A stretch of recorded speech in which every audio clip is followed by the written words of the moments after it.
Hola amigos, soy Carlos Navarro. El día de hoy tengo conmigo un invitado muy especial. Él es el presidente de la Asociación de Taekwondo del estado de Chihuahua, el profesor Karim. ¿Cómo está, profesor?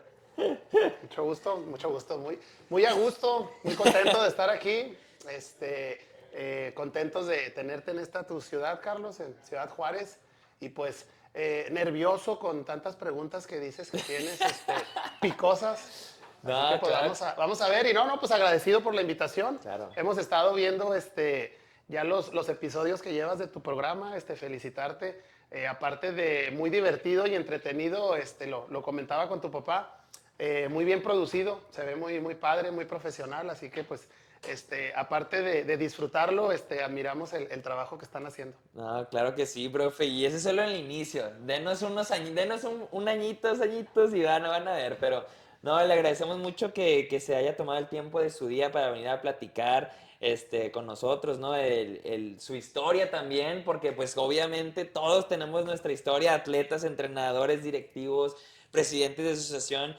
Parte de eso que mencionas de historia, puedo presumir y decir que tú formas parte de esa historia porque te conozco desde niño, tuvimos algunas experiencias en lo competitivo. Digo, yo recuerdo un 2009, 2009. Monterrey. Ajá, sí, claro.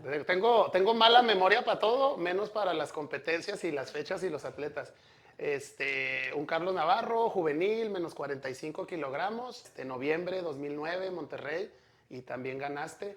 Enfrentaste en una final, si no me acuerdo, un atleta de Nuevo León, muy Ajá. cerrada la final. Y de ahí tu llamado a la evaluación para el campeonato mundial, Uy, que sí. también me tocó asistir con una atleta propia y pues bueno, tuve la fortuna de estar contigo y con esta atleta mía, ¿verdad? Pero bueno, No, pues ya 2009 no, pues ya ya suena tiene lejano. rato, sí, ya como pasan los años, no, pero ahorita vamos a platicar de muchas de esas anécdotas y competencias, ¿no? Que pasaron, pero ahorita más que nada quisiera que nos platicara un poco de su vida personal, ¿no? ¿Cómo es que Karim, el profesor Karim, se inicia, tiene ese primer encuentro con el taekwondo? ¿Cómo es que usted llegó a la vida del taekwondo? Pues bueno, vida personal. Tú sabes cómo es la vida del taekwondo, poca vida personal. Pero bueno, si hablamos de un inicio, pues bueno, no sé, y a veces me pongo a hacer un poquito de memoria, no sé en qué momento yo quería taekwondo, más o menos hablamos de unos 7, 8 años de edad. Ujú. Yo le decía mucho a mi mamá, quiero taekwondo, quiero taekwondo. En aquel entonces te estoy hablando de poquito antes de los 90, ¿no? Yo soy del 82, entonces estamos hablando inicios de los 90 y no había escuelas de taekwondo, todo era karate, un poquito de Lima Lama. Entonces mi primer contacto con las artes marciales fue una escuelita de Lima Lama en el gimnasio Berta Chu, aquí en Ciudad Juárez, que acabamos de hacer un estatal y traigo a la memoria que digo, 35 años después hice un estatal en donde por primera vez yo tiré una patada y es algo Ah, que me causa orgullo, ¿no? qué bien. Entonces, pues bueno, ahí empecé a practicar Lima Lama, pero yo le seguía insistiendo a mi mamá que quería taekwondo y taekwondo y taekwondo. Por allá a las cansadas, un maestro muy joven pone una escuela cerca de la casa de mi mamá y ahí pues ya es mi primer contacto con el taekwondo. Sí, definitivamente recibí mucha influencia de las películas de Van Damme, o sea, era súper aficionado a las películas de aquel entonces. Las tortugas ninja siguen siendo mi máximo. Mis hijos tienen nombre desde las tortugas ninja. Leonardo y Abril. Leonardo y Ah, ¿en Abril. serio? Sí, sí, sí, totalmente. Está Totalmente. bien, profe. Está bien. Agarra Y sí, inspiración. en aquel entonces yo siempre cargaba con una tortuga ninja en mis manos, ¿no? Está bien. Entonces era lo que más me influenció sobre las artes marciales. Ya de lleno como taekwondo, pues a lo mejor empiezo a practicar en edad de secundaria. Eran muy pocas las competencias que teníamos. El profesor que yo tenía en aquel entonces era más marcial, muy buen profesor, pero tal vez más apegado a lo marcial. No había tanta proyección competitiva. Entonces, eso de cierta manera me obligó a como más temprano empezar a dar clases, ¿no? Ah, ok. Yo recuerdo más o menos ser cinta azul, tener a lo mejor unos 15 años y que te soltaba el calentamiento, que te soltaba la clase y yo me sentía fascinado porque hablaba en público, ¿no? Instantáneamente le gustó dar clases. Sí, sí, sí, definitivamente. La verdad, sin mucho conocimiento de causa, sin tener a lo mejor la estructura de cómo se da una clase, pero pues bueno, yo armaba mi sesión de entrenamiento, me daba cuenta que causaba agrado, ¿verdad? Me daba cuenta que a lo mejor los niños o los jóvenes con los que yo estaba al frente, pues les gustaba la clase y pues fui. Algo también ahí que marcó mi parte formativa, pero ya como entrenador, el profe Jorge Amaya abre su escuela primero que yo y lo digo, ¿verdad? Siempre hemos sido muy buenos amigos y él también me da oportunidad de empezar a tomar grupos de la que ya era su escuela. Perfecto. Y es de ahí que a lo mejor digo, ahorita tal vez vayamos a ese punto donde viene ya luego de nuestra parte un factor innovación, donde empieza a tener una identidad corporativa el negocio, donde empiezas a manejar un nombre, una identidad de marca, etcétera, etcétera. Porque en aquel entonces pues no había, o sea, yo no me acuerdo cómo se llamaba la escuela de mi profe, ¿verdad? Yo digo, a lo mejor Bogas Taekwondo, pero luego migró a que se llamaba Dragones. Ok. Entonces, pues bueno, el profesor Amaya abre su escuela, él muy joven también, 17, 18 años tendríamos, y es ahí donde yo empiezo también a tomar grupos de niños y me apasiona empezar a dar clases. No veía una proyección deportiva porque no la había tanto, ¿verdad? O Ok. sea, no sabías de que hubiera nacionales o de que hubiera selectivos, etcétera. Quién sabe qué tanto hubiéramos podido haber logrado, ¿verdad? No puedo decir que hubiera sido bueno o hubiera sido malo. Me quedé en los torneitos locales donde fuimos y echamos tiros ahí en la cancha de básquetbol sin tatami ni nada. Y ya más o menos a los 18 años, cuando salgo de la prepa, ya en los últimos de preparatoria, yo ya tenía mi novia, la que es mi esposa ahorita, Carla, le mando un saludo. También impulsado por ella, sí, abre una escuela y abre una escuela. Entonces, pues tomamos un localito cerca de la casa de mi mamá, se consiguió un pedacito de alfombra Ok. y el profesor en aquel entonces, me acuerdo, me prestó 4 domis así de esos de cojincito y pues órale, abrimos Oye, y en ese entonces, profe, pero usted dice que apenas iba saliendo de la prepa. ¿Cómo le hizo para poner su escuela de taekwondo? O sea, ¿quién le ayudaron? ¿Cómo fue que obtuvo el recurso para poder emprender eso? Sí, sí, es complicado. Definitivamente me ayudó un poco mi mamá, y digo un poco porque yo creo que ni mi mamá sabía a lo que me estaba metiendo. Eh, Me acuerdo que era un local muy pequeño, la renta era muy baja, si mal no recuerdo eran 4,000 pesos de renta, Ok. entonces no fue una gran cantidad que no se pudiera conseguir. Me acuerdo que mi mamá me ayudó con un escritorio. O sea, ella me dio dinero para ir a comprar un escritorio así súper pequeñito de esos que armas en 3 pasos. Lo puse en el rincón. Fui a un mercado de esos de tianguis y conseguí un pedazo de alfombra en 200 pesos. Y mi profe me prestó cuatro cojincitos. Eso fue el recurso, o sea, realmente no era. Y los 4,000 pesos que me costó la renta, yo creo que a lo mejor por ahí los tenía guardados, ahorrados, ¿no? Trabajaba en un taller de carrocería en aquel entonces, Ah, entonces ok, ok. pudiera haber tenido ese ahorrito. Pero pues empezamos muy austeros, cero inversión prácticamente. Cuando abro y que empezamos a poner un letrero pintado a mano ahí medio improvisado, pero que ya le pusiste taekwondo, Empezó a venir la gente. tuvimos la fortuna de que la primer clase, yo creo que luego tuvimos 50 alumnos. Parte por el punto donde estábamos y parte, pues no sé, a lo mejor por la bendición de Dios, ¿no? Wow. Todavía recordamos esta parte, mi esposa y yo, éramos novios en aquel entonces, que cerramos el gimnasio, se fue la gente y nos sentamos así y lo decimos, dinero, dinero, nunca habíamos visto, no ¿En sé, serio? serían 3,000 pesos, no sé cuánto pudiera haber sido. Y lo estábamos contando y todos emocionados, éramos unos adolescentes. Claro, claro. Pero ya de ahí, pues, te empiezas a capitalizar, empiezas a trabajar. Sí, sí, la verdad, siempre mi deseo, mi interés, pues, fue la proyección y desarrollo de los atletas. Entonces, pues, ya de ahí para adelante, pues, ahora sí que tratamos de estar reinvirtiendo pues para que la escuela fuera creciendo y afortunadamente pues sea lo que tenemos hoy en día, ¿no? Ahí duré 9 años más o menos, como del 2001 al 2010. Ok. De ahí se dio la oportunidad a través de una mamá, de esas mamás muy proactivas, que, profe, vi un local, anímese. Y bueno, conseguimos un espacio en una plaza más grande, en una avenida más principal. Y pues crecimos al triple, tanto en espacio como en tamaño.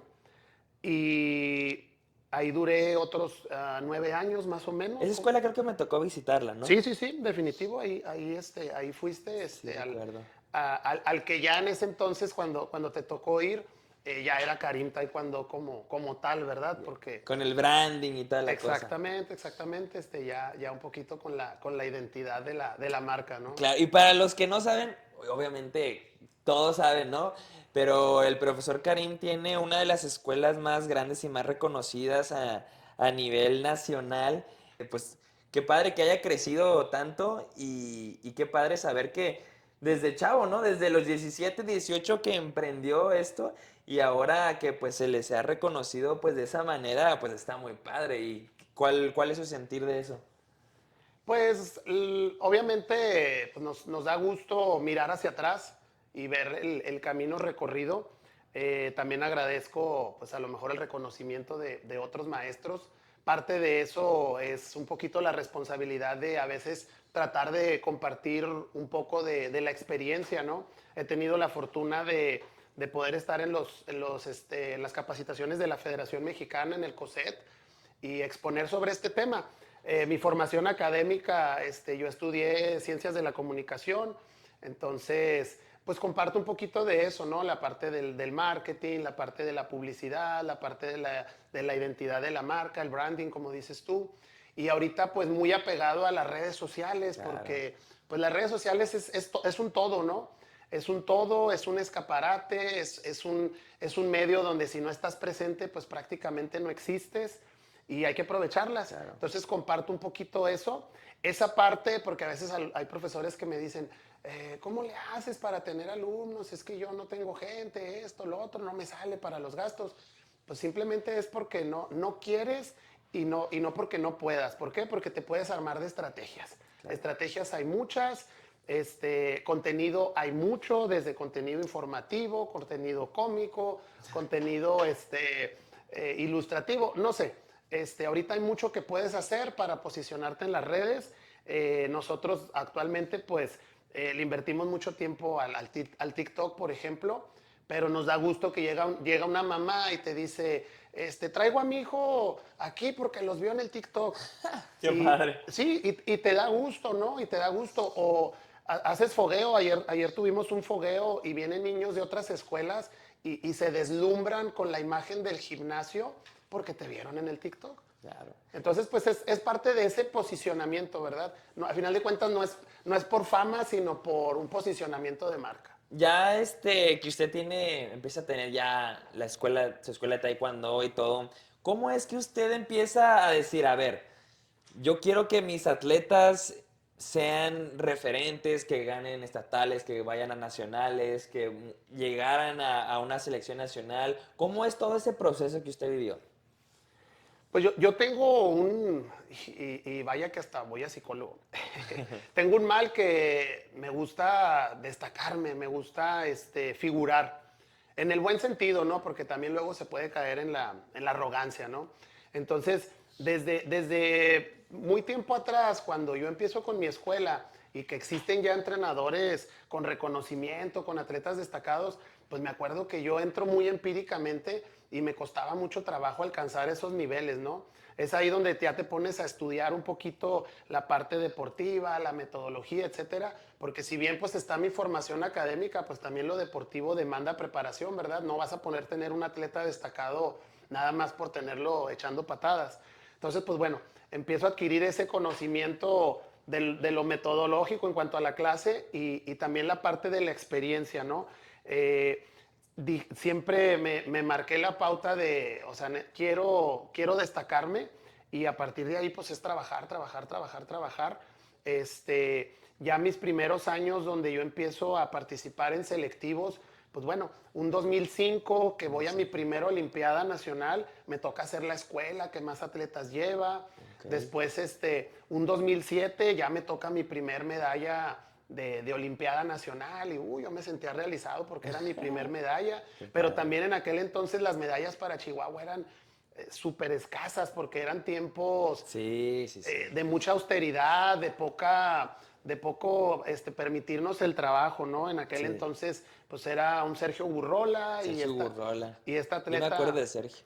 Cecilia Cañamar, que la conociste, y pues bueno, empezábamos ahí. Ya después, un 2008, voy a Olimpiada Nacional y regreso con 4 medallas. También ya me sentía ¿Y soñado. alguna fue de oro o todavía no llegaba a la de oro, profe? 2008 todavía no me llegaba la de oro. Ok. 2009 me toca participar en mi primera evaluación para un mundial, que me tocó estar contigo y con mi atleta Cecilia Cañamar. Ajá. Entonces, pues también ahí íbamos poco a poquito escalando. Yo con esa responsabilidad pues de quiero figurar, ¿verdad? O sea, Claro.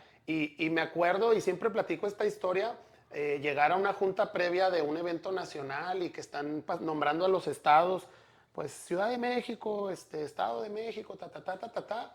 Bueno, nos despedimos. Y yo, oiga, Chihuahua, no nombraron a Chihuahua.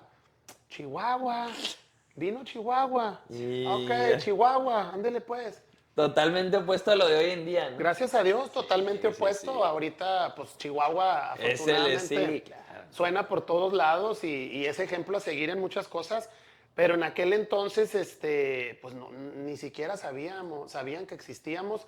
Había un par de atletas que ya empezaban o que figuraban, pero en un plano muy individual. Claro. Muy individual. Entonces, de ahí, pues yo con mucha hambre, siempre trabajando, trabajando, trabajando. A la par de lo deportivo, pues llevaba el desarrollo de mi marca, por así decirlo, ¿no? Factores de innovación que yo veía en mi región, desde una cinta bordada con el apodo del niño, desde una calcomanía pegada en el automóvil, cosas que no se veían, bueno, en aquel entonces eran factores de Sí, sí, sí. innovación. El ponerle Karim Taekwondo a la escuela en su momento fue innovador porque las escuelas no recibían un nombre como tal, ¿verdad? Un nombre propio, era el nombre de la institución. Y pues bueno, todo eso nos fue causando posicionamiento. Empiezan las redes sociales por allá del 2008, empiezo yo a subir videos de entrenamientos, empiezo a agarrar el Facebook como herramienta de publicidad y es un boom porque en aquel entonces pues todo el mundo quería entrenar con Karim, ¿verdad? A lo mejor. Que también era algo que luego me causaba un poco de enemistades. Pero bueno, pues era Sí. como estaban las cosas en aquel entonces, ¿no? No, Ya las redes sociales, pues bueno, luego van cambiando y a lo mejor ya se vuelve todo un poquito más genérico y pues tienes que tratar de seguir innovando y pues ahí seguimos, ¿no? no, pues está bien, profe. Entonces, ¿en qué año fue cuando le cae su primera medalla de oro nacional? Primera medalla de oro nacional, 2010. 2010. 2010 en la Olimpiada de ¿Y Jalisco. se acuerda del atleta? Sí, no, totalmente. Sí, me acuerdo de tu primer combate que yo te vi.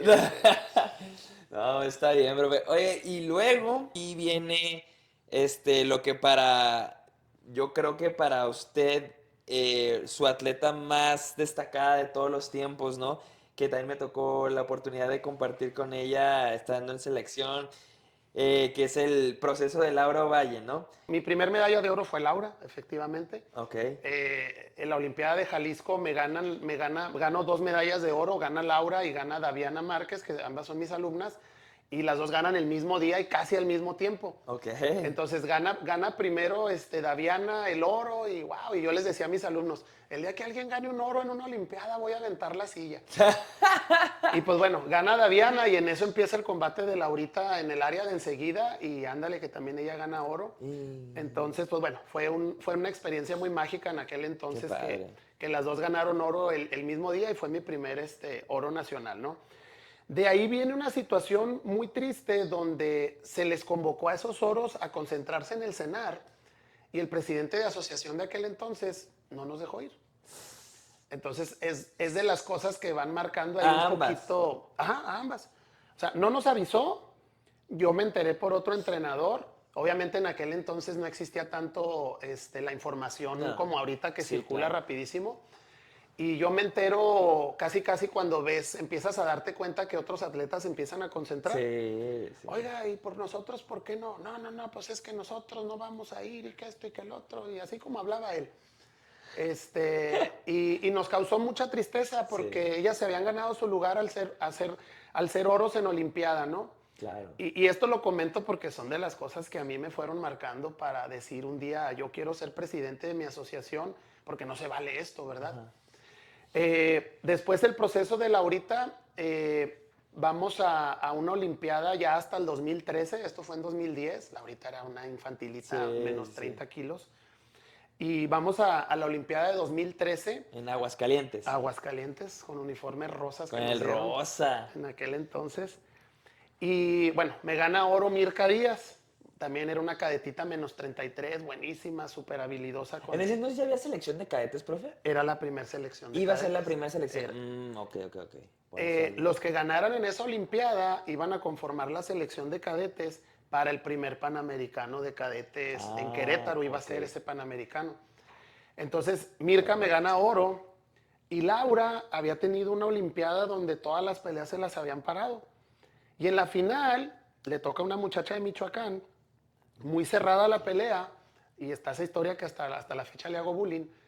Su papá, quién sabe qué le grita, voltea a ver y le sube en la pierna y pierde, así en el último segundo. Ufas. Entonces, después viene el llamado a selección y no la tomaron en cuenta.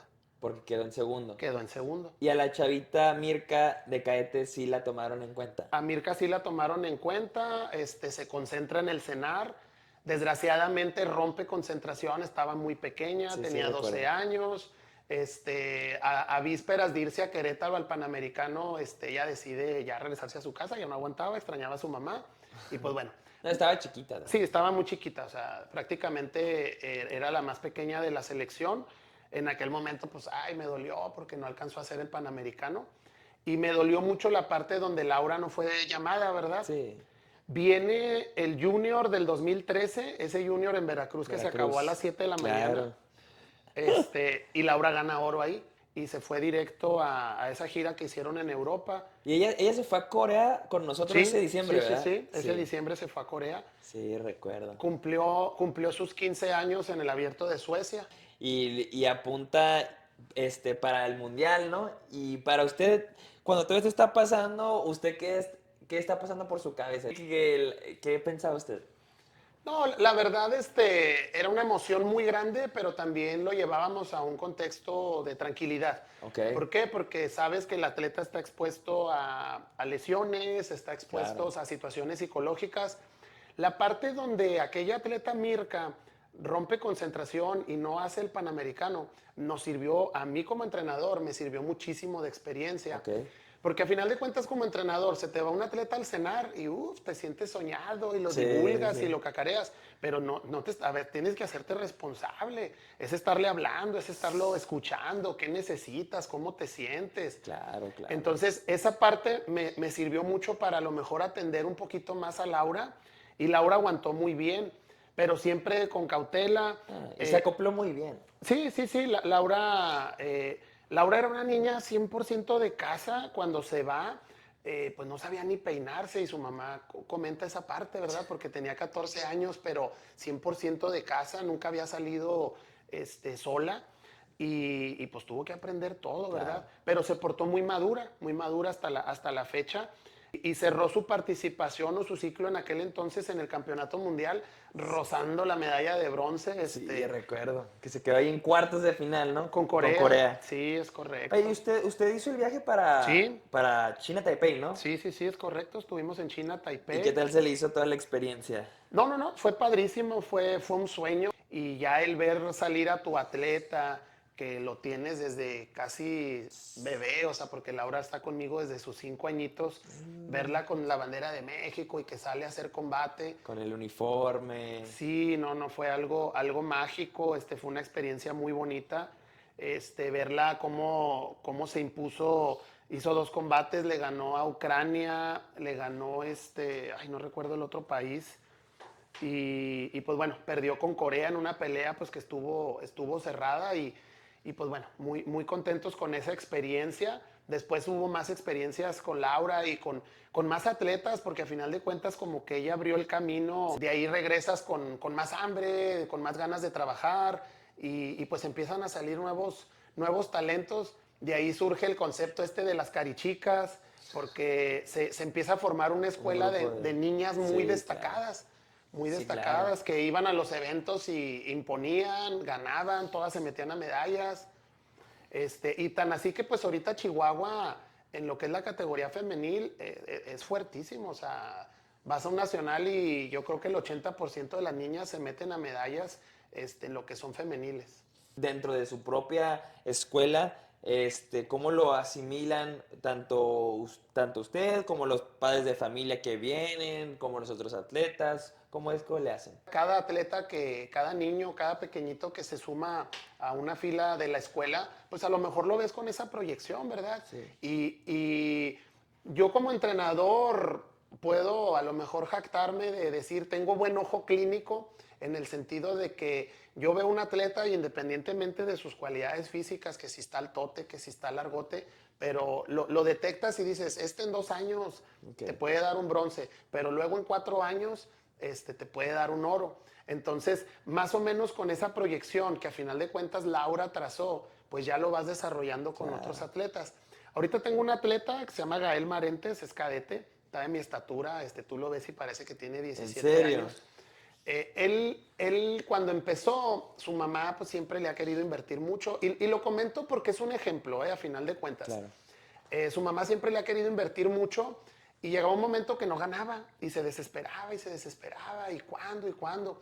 Un 2022 avanzaba y siempre perdía en ronda de medallas contra el mismo atleta. Perdía, bueno, contra un Axel Vázquez, que luego fue campeón Sí, mundial. campeón del mundo. Perdía contra un Cato, que luego fue campeón mundial. Entonces perdía con ellos y perdía y perdía y perdía. Y yo le decía a su mamá, no se desespere, el año que entra va a estar imbatible, se lo firmo, no le van a ganar. Pues bueno, todo 2023 fue oro en todos los eventos, fue oro en los 2 nacionales de la federación y no es un atleta con 3 piernas ni 4 brazos, sino simplemente alguien que se mantuvo trabajando, Claro. que fue paciente de los procesos, como lo decías ahorita en tu entrevista con los medios que estuviste aquí en Juárez, que fue un atleta que supo ser disciplinado, que supo ser perseverante, que a lo mejor tuvo derrotas, pero fue a entrenar después de la derrota. Entonces, pues bueno, lo comento un poquito como ejemplo para muchos que a veces se desesperan por 1 o 2 años donde no se les da el Sí, resultado, ¿no? claro. Sí, no, me imagino.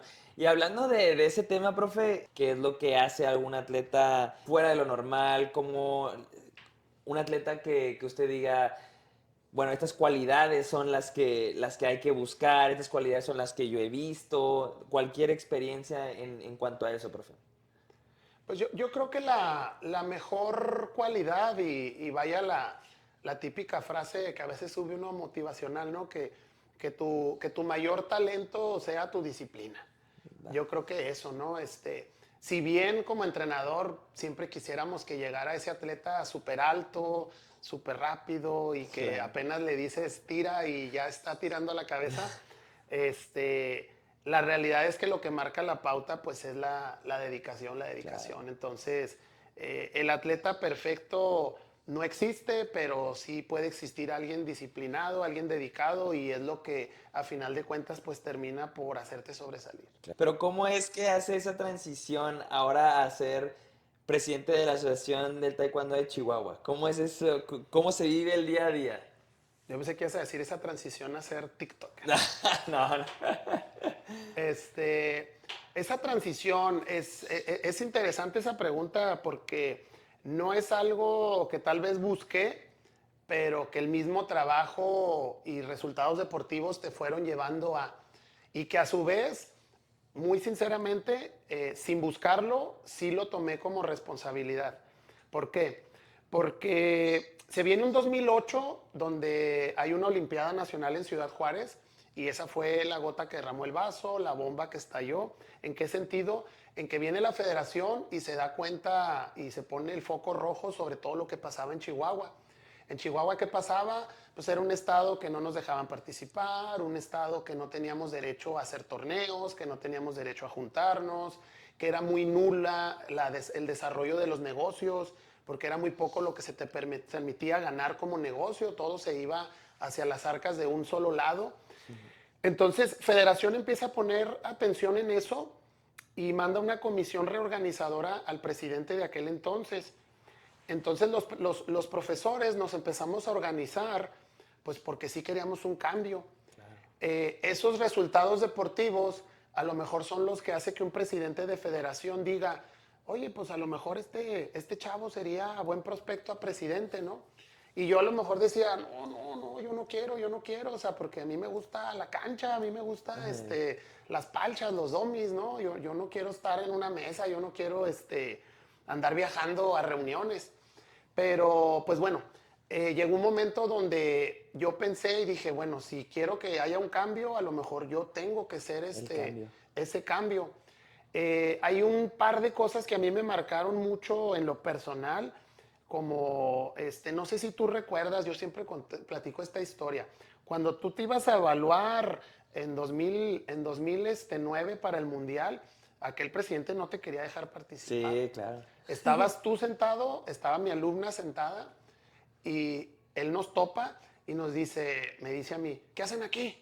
Y yo le digo, pues fueron llamados para el Mundial. No van a participar. Yo no quiero que participen. Porque no me avisaron. ¿No? Porque no me avisaron, porque no sé qué. Pero en aquel entonces la federación te llamaba directo, no como ahora que te habla directo, te habla a través de los presidentes. Claro. Entonces, pues nosotros nos habíamos ganado nuestro lugar, no estábamos irrumpiendo nada ni brincándonos ninguna regla, ¿no? Y me hizo prometerle que le iba a llevar 50 alumnos a su torneo para dejarte participar a ti y a mi alumna. Me dijo, tengo torneo la semana que entra, ¿cuántos me vas a llevar? Y yo le digo, pues es que no iba a ir, oye, profe. esto yo no sabía, ¿eh? Sí. Y estaba sentado tú y estaba Aquí se están destapando. No, hombre. Eran cosas que pasaban antes, ¿eh? Sí. Y ahora sí que sin resentimiento ni nada. No, y yo le dije, está bien, profe, le llevo 50. Órale, pues, participen, adelante.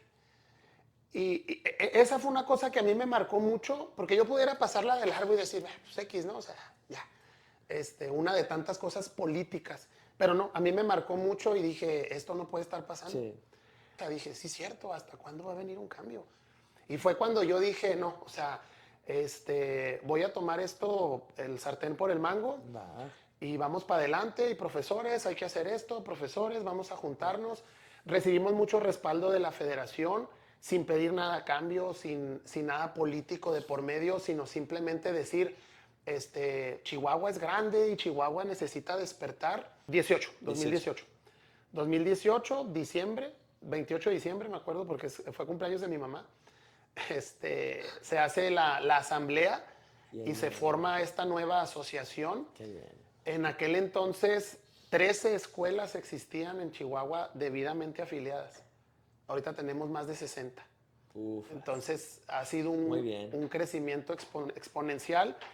Y pues bueno, gracias a Dios ahí vamos y ahorita haciendo equipo, permitiéndole trabajo a todo mundo y tratando pues de que todo mundo figure, ¿no? O sea, si tú quieres trabajar, dale para adelante y vamos a crecer por el bien del Estado, ¿no? No, perfecto, profe. La verdad que sí, que se nota ese cambio que ha tenido Chihuahua en estos últimos años, no nomás en los resultados, sino en todas las competencias que van, el grupo, el equipo, los uniformes, ese conjunto, esa unidad, esa sinergia que existe, que se siente, ¿no? Y como lo comentaba, el profesor es presidente de la Asociación de Chihuahua, del estado que yo siempre representé, y claro que siempre yo he recibido mucho apoyo de parte de usted estos últimos años.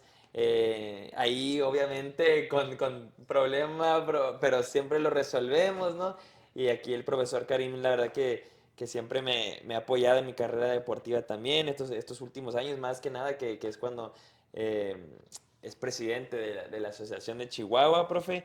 Y pues nada, profe, la verdad que un gusto haberlo conocido durante todos estos años y estoy seguro que vienen muchas más experiencias. Yo creo que ahorita esa parte que me tocó, o esa fortuna, ¿verdad? Que me tocó de a lo mejor estos últimos años de tu etapa competitiva, pues me siento afortunado, ¿verdad? De poder haber apoyado con algo. Este, Carlos Navarro fue muy grande, Carlos Navarro es muy grande, llegó hasta Juegos Olímpicos. No sé qué hubiera pasado si a lo mejor se hubiera tenido el apoyo que tienen ahorita los atletas, ¿verdad? Pero a final de cuentas, pude vivir la parte donde ya como la asociación que somos ahorita, pues poder cumplir con una necesidad de un vuelo, poder cumplir con una necesidad de una inscripción, que a final de cuentas para eso están las asociaciones. Les digo, hay que hacer tendencia a las cosas buenas, ¿no? Entonces, que se ponga de moda los apoyos a los atletas, que se ponga de moda uniformar a los atletas y que se ponga de moda que las asociaciones están y se deben a los atletas. Entonces yo digo, una asociación que tiene afiliadas de 10 a 40 escuelas o hasta más y lo dice, no hay recurso, entonces, ¿qué estás haciendo? No, le agradecemos mucho el apoyo que está haciendo por todo. Se nota, como le vuelvo a decir, se nota el cambio en Chihuahua. Y pues nada, profe, muchísimas gracias por compartir todas estas experiencias que tiene aquí. Yo creo que nos pudiéramos aventar horas aquí sentados platicando, ¿no? Pues le agradecemos muchísimo. Estoy seguro que toda la gente que nos está viendo va a aprender, se va a motivar, claro, con su historia. Entonces, profe, ¿alguna última cosa que quiera agregar y quiera decir? ¿Algún agradecimiento para, no sé, lo que usted guste, profe? Bueno, híjole, muchas cosas que quisiera agregar. No sé cuánto pueda durar este video para No, lo que seguirnos y usted... seguirnos. No, primeramente, pues bueno, aprovecho tu espacio para mandar un saludo a mi familia, a mi esposa Carla, a mis hijos Leonardo, Abril, que siempre son el motor de mi vida. Sí quiero, ahorita en presencia de tu papá, darle las gracias por tantos años que compartimos. Yo soy muy sentimental, no sé si llegue al contexto de echar la lágrima, pero sí Está quiero bien. decir que a lo mejor sin ser tan cercanos, porque fueron ocasiones esporádicas las que pudimos compartir, sí Carlos Navarro para mí sí forma parte importante de mi vida y de mi formación como entrenador o como presidente, como lo queramos ver, ¿verdad? ¿Por qué? Porque como entrenador me tocó compartir contigo un Carlos Navarro demasiado talentoso que tal vez superaba mi capacidad como entrenador, pero ahí estaba y me tocó vivir combates contra Damián Villa y me tocó vivir combates donde fuiste campeón y eso para mí fue una fortuna y te lo agradezco. Después ya la parte como presidente donde me toca apoyarte un poquito en lo poquito que pudiéramos tener, también me siento afortunado. Y pues bueno, yo creo que la manera a lo mejor de despedirme es dándote las gracias por esa oportunidad que pude vivir, gracias a tu papá también que siempre mucha confianza hacia mi persona. Y pues desearte toda la suerte, Carlos, en lo que emprendas. Sé que eres una persona súper talentosa y te va a ir bien. Ahorita a través de este tipo de programas, pues también nutres el mundo del taekwondo y se te agradece. Así que pues nada más, éxito, gracias y me siento muy afortunado de poder estar aquí platicando contigo. No, muchísimas gracias, profe. Espero que les haya gustado esta plática, esta entrevista. Nos vemos en el siguiente episodio y ahorita le vamos a hacer unas preguntas rápidas al profesor. Vámonos. A ver, vamos a ver, profe. No la piense mucho. Top 3 de escuelas de taekwondo en México sin contar la de usted. No puedes coger la de usted. La mía y luego la mía. La mía y luego la sucursal de la mía. No, Ah, no, te no. creas. Híjole, es que voy a herir No, no. susceptibilidades. Ok. A ver, ¿En venga, lo venga. deportivo o en como Conjunto, sea, como conjunto. sea? Ok. Top 3, bueno, la uno y lo admiro mucho, yo creo que Hessler. Ok, Hessler, ok. definitivamente, pues, del profesor Munra de Guerreros Aztecas. Guerreros aztecas. Y la tercera, yo creo que el buen amigo, Luis Eduardo Guzmán, el tiburón de allá de Nuevo León. Va, Esos tres. perfecto, perfecto. Siguiente. Top 3 competidores de taekwondo de todos los tiempos, nacional e internacional, lo que usted guste. 3. Híjole. Está difícil eso. Es difícil por los cambios que ha habido en el taekwondo y que, Claro. bueno, Hadisai, no Uf, no Irán. sé si, ajá, si se pronuncia bien de esa manera. Obviamente, Servet Servet. y definitivamente Carlos Navarro. Ah, no, muchas gracias, profe. A ver, tres hobbies aparte del taekwondo. Tres hobbies Porque aparte sé del que le taekwondo. mete al gym. Pero eso es parte del branding de la escuela. A ver, tres hobbies, profe. Tres hobbies. Ahí disculpen, porque a veces que los platico me dicen, ¿cómo que te gusta eso? Bueno, me gusta ver mucho reviews de celulares. Ok. En- me, gu- Un hobby de ustedes ver reviews de celulares. me encanta, o sea, me Ok. relaja mucho, me Aquí relaja. respetamos todo tipo de hobbies, profe. Bueno, A creo que ver, no es algo malo. ¿Va? segundo. Me gusta ver también análisis de películas, Ok, de ok. esos que salen ahí, y me gusta mucho el CrossFit. CrossFit. El Está CrossFit. bien. No, sí veo videos luego de ahí, el CrossFit. No, pues está bien, profe. Espero que les haya gustado y nos vemos en el próximo episodio.